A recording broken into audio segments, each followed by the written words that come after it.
Hello, ladies and gentlemen, and all you non-binary and anybody else who could be considered a person, even if you're an AI. We actually don't have AI yet. We have large language models. Fun fact. But I only bring that up because this kind of technology is particularly relevant to today's TV Report Tuesday. Woo! TV Report Tuesday, which I record on a Friday. I record all these episodes on a Friday. Everything you watch throughout the week, if you watch this channel, was recorded on a Friday. Because Fridays rock. It's the only time of the week where I actually feel emotionally capable of fucking recording something in front of a camera, okay? For the rest of the week, I'm just crying and throwing up. Yeah, take that to the bank. Okay, but today is TV Report Tuesday. Time for the theme song. Ooh, look, I can do this.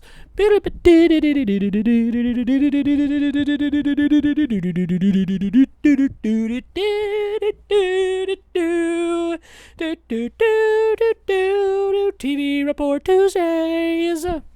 Thank you for playing us in. That was the band. Me.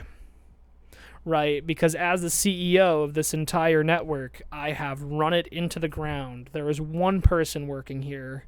Hi, I'm him. So, today's TV Report Tuesday is on an AMC show that I watched on Netflix. I'll give you a second to guess. No, I won't. It's called Pantheon. It's an animated show, which is cool, because I like animation. And, whoa, what a show. What a show, folks. It was pretty good. I liked it. To talk about this show, you need to understand the concept of a UI. Do you know what a UI is? Do you know what a bloody UI is? No, it's not a surgery. UI means uploaded intelligence, okay?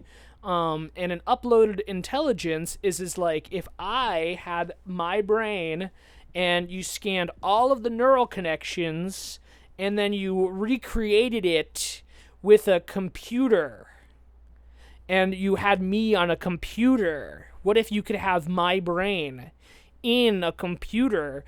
What if I actually just am an uploaded intelligence, right? Maybe I'm actually just trapped in this box that you call a computer screen. You don't know. But anyway, that was what the show was about. It was about uploaded intelligence. It was about a company figuring out a way to upload intelligence, and then a bunch of these uploaded intelligences causing some problems. And boy, howdy, by the end of the season, what vast problems they were. This show, the protagonist of the show, I believe her name is Maddie Kim, but I forget, because I don't have a great memory, because I'm not all robot yet, you know? Once I'm perfected by our AI overlords, then I might actually be able to remember this main character's name. I know that her white, straight male counterpart was named Caspian, so that's concerning about me, right? Little red flag there for anyone keeping up. I didn't even introduce the main character. So her name, I think, is Maddie Kim, and her dad is the person that gets uploaded, as far as we know, that like we're really kind of following throughout the season. So, and that's the thing about this show that I have to, my first thing that I should tell anybody about the show. It's very interesting. I think it's a very interesting concept. I love the idea of, hypothetically, what does somebody do with this, like, copied version of your loved one's minds, right? That's a large part of what really occupies the first half, I would say, of the show, or even quarter. There are 8 episodes in the first season. I've only seen the first season, and even then, I was kind of on my phone for the last 2 episodes, so already off to a rough start in regards to my authority talking about any of this. Yeah, so Maddie Kim's dad gets uploaded, and he ends up getting jailbroken, and she discovers that there's this uploaded version of her dad's consciousness on this company's like server or whatever.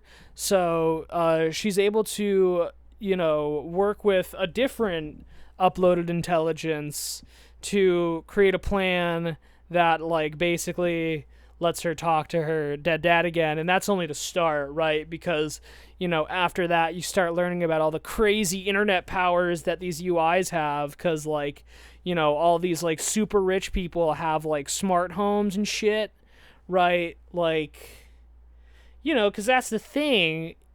All these smart homes are like great for these people until like a UI has a vendetta against you, and I can now blow up your house and kill your family. That happens in the show.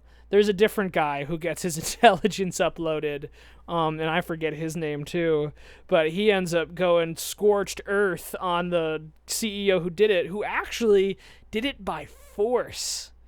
Ooh, and that's the thing. The process for the show for getting your intelligence uploaded, not pretty, right? They like melt your brain. They like melt your brain and put it in a computer. And again, I ask you, what if I'm one of these people? That's what I thought. That was one of the questions I had throughout the show, like, because one of the things that a bunch of these like uploaded intelligences have are like offices, right? Originally, in the sort of like lore of the show, these companies developed this technology so they could kind of get like endless workers. This UI is more or less like an endless worker drone kind of hack. So like, if you have a really talented programmer, find a way to give him cancer and then tell him to like, oh, but you can upload your intelligence, and now you have some guy who codes for you forever. But that's another thing. That's one of the central conflicts of the show, is that all the people who get uploaded, they actually they don't have forever.